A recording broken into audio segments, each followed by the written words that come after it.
Well, let's say that supposed aliens were to show up and start to deny God and Jesus, saying that God is not real.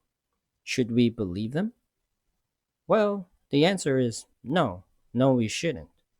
Why? It is because the Bible has already warned us about deceivers and how they will come to do great miracles to confuse even the elect. And from what I see of those UFO videos, if they are real, they actually show strong similarities with the spiritual beings described in the Bible. So, the first thing is, we have to understand what spiritual beings are. There's a misconception of what angels are. Angels are not species, but it is a job description. Not all spiritual beings are angels. There are other types as well. There are the cherubim and the seraphim. And well, the thing is, the Bible doesn't describe these beings as if the Bible were a biology textbook on the species of spiritual beings. So the best we can do is speculate based on past cultures and the little we get from the Bible about these creatures. Just know that when these spiritual beings show up in the Bible, only the angels are human like and can be mistaken for humans. However, cherubims and seraphims are another story. They are completely otherworldly and seem to be very difficult to comprehend what they even look like. However, from the little description of them found in Ezekiel and Isaiah, we can see some defining characteristics. This is from Ezekiel chapter 1, verses 5 to 14. It says, "And from the midst of it came the likeness of four living creatures, and this was their appearance. They had a human likeness, but each had four faces, and each of them had four wings. Their legs were straight, and the soles of their feet were like the sole of a calf's foot, and they sparkled like burnished bronze. Under their wings, on their four sides, they had human hands, and the four had their faces and their wings thus. Their wings touched one another.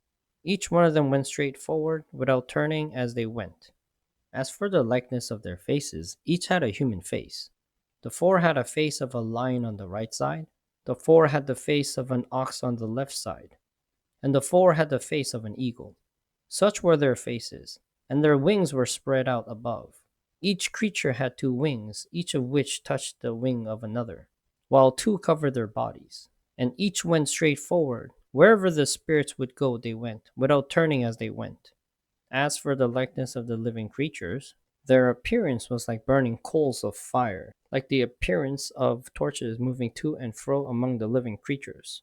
And the fire was bright, and out of the fire went forth lightning.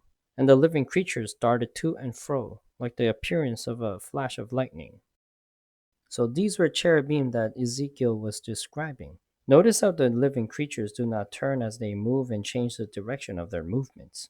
And the creatures are not flapping their wings to fly. Two of their wings touch each other's wings to form a square where the living creatures are the points in the square and the wings form the edges. And the other pair of wings are used to cover their bodies. Then Ezekiel described the wheel next to them in verses 15 to 21. It says, "Now as I looked at the living creatures, I saw a wheel on the earth beside the living creatures, one for each of the four of them. As for the appearance of the wheels and their construction, their appearance was like the gleaming of beryl, and the four had the same likeness, their appearance and construction being as it were a wheel within a wheel. When they went in any of their four directions without turning as they went. And their rims were tall and awesome, and the rims of all four were full of eyes all around. And when the living creatures went, the wheels went beside them. And when the living creatures rose from the earth, the wheels rose.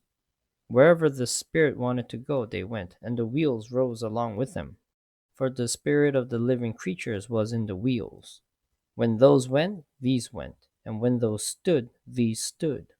And when those rose from the earth, the wheels rose along with them, for the spirit of the living creatures was in the wheels." Look how the wheels are described. Again, the wheels moved in any of the four directions but never changed orientation. Same cherubim show up again in Ezekiel chapter 10, verses 9 to 17. "And these living creatures form the chariot for God's throne. And if these creatures do not turn as they move, that means that the whole chariot does not change orientation either. And this lack of changing in orientation is a defining characteristics of these living creatures. And well, in those UFO videos, I noticed that the UFOs do not change orientation while moving most of the time. Even in the videos where the UFOs are changing directions, they don't seem to be turning as they change their directions. Now, let's talk about the seraphim. Seraphim clearly shows up in Isaiah chapter 6. While it doesn't describe the seraphim as not turning as they move, we can figure out that they are tidally locked to God in the vision of Isaiah. Chapter 6, verses 1 to 3 says, "In the year that King Uzziah died, I saw the Lord sitting upon a throne, high and lifted up, and the train of his robe filled the temple. Above him stood the seraphim. Each had 6 wings.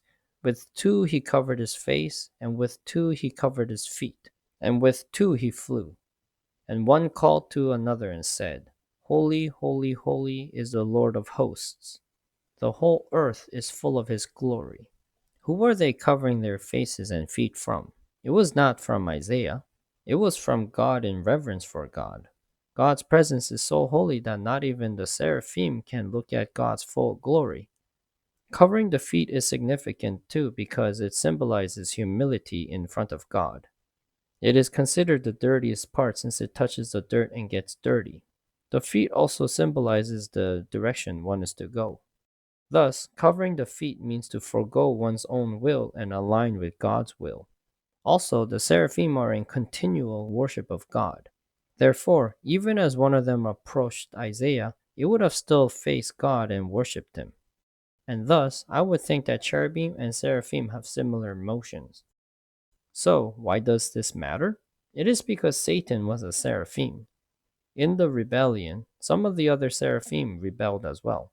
The demons and false gods are actually seraphims, which means that if one of those UFOs contacted us to tell us that God is not real, it would be foolish for us to believe them, since the Bible already warned us that the rebellious spirits are out to deceive us, and has already given us good enough description of what those spiritual beings would look like and how they would move.